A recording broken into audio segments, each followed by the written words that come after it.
శ్రీ కంచి పరమాచార్య స్వామి లీలలు.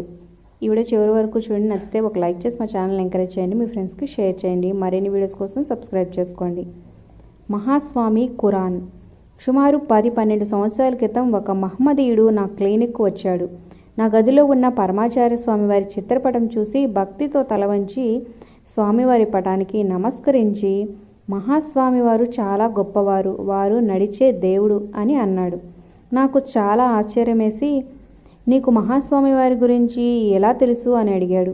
ఆ ముస్లిం పెద్ద మనిషి మహాస్వామి వారితో తన అనుభవాన్ని ఇలా పంచుకున్నాడు. అయ్యా, 30 సంవత్సరాల క్రితం నేను విద్యుత్ శాఖలో లైన్మెన్గా పనిచేసేవాడిని. ఒకసారి మేము ఒక 5-6 బృందం కలిసి కంచి మఠం వెళ్ళాం. ఏదో చిన్న విద్యుత్ లోపం ఉంటే దాన్ని సరిచేయడానికి వెళ్ళాం.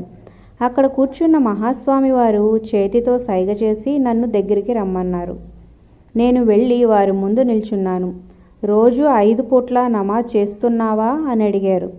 వారు నా మతం గురించి ఏమీ అడగకుండానే నేను మహమ్మదీయుడని గుర్తుపట్టినందుకు నాకు చాలా ఆశ్చర్యం వేసింది. కానీ అది నాకు కలగబోయే ఆశ్చర్య పరంపరకు ఆరంభం మాత్రమే. అప్పుడు మహాస్వామి వారు పవిత్ర ఖురాన్ నుండి కొన్ని వాక్యాలు చెప్పారు. మేము తమిళం కాబట్టి మేము ఖురాన్ చదివితే అరబిక్లో మా తమిళ యాస కొట్టొచ్చినట్టు కనబడుతుంది. కానీ మహాస్వామి వారు ఒక అరబ్బీ వ్యక్తి ఎలా తన మాతృభాషలో మాట్లాడతాడో అంత స్వచ్ఛంగా చదివారు. వారి ఉచ్చారణ నిజంగా అద్భుతం. నేను ఇదే గొప్ప అనుకుంటే మళ్ళా నేను ఆశ్చర్యపోయేలా చేశారు. మహాస్వామి వారు ఒక విషయం చెప్పి, ఖురాన్లో ఎన్నిసార్లు నమాజ్ చేయమని చెప్పబడింది అని అడిగారు. అది అందరికీ తెలిసిన విషయం కనుక 5 సార్లు అని చెప్పాను.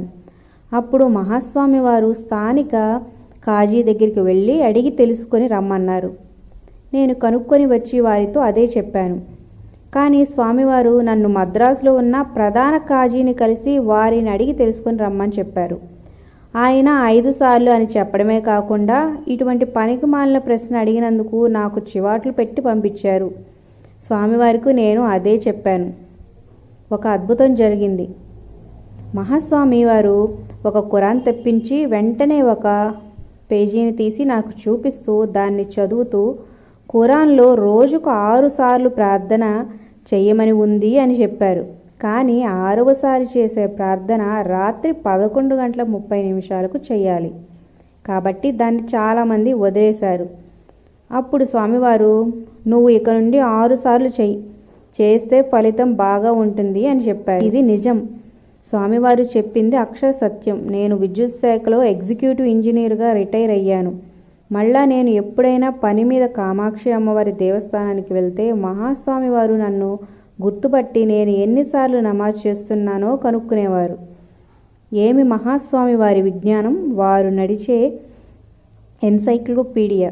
సర్వాంతర్యామి సర్వేశ్వరుడు అయిన ఈ ఈశ్వరుడు మానవ రూపంలో ఈ భూమిపై నడయాడారు. మహాస్వామి వారు కుల, మత, జాతి, వర్గ వివక్ష లేకుండా ఎందరినో ఉద్ధరించారు. జయ జయ శంకర, హర హర శంకర. ఈ వీడియో నచ్చితే ఒక లైక్ చేసి మీ ఫ్రెండ్స్కి షేర్ చేయండి.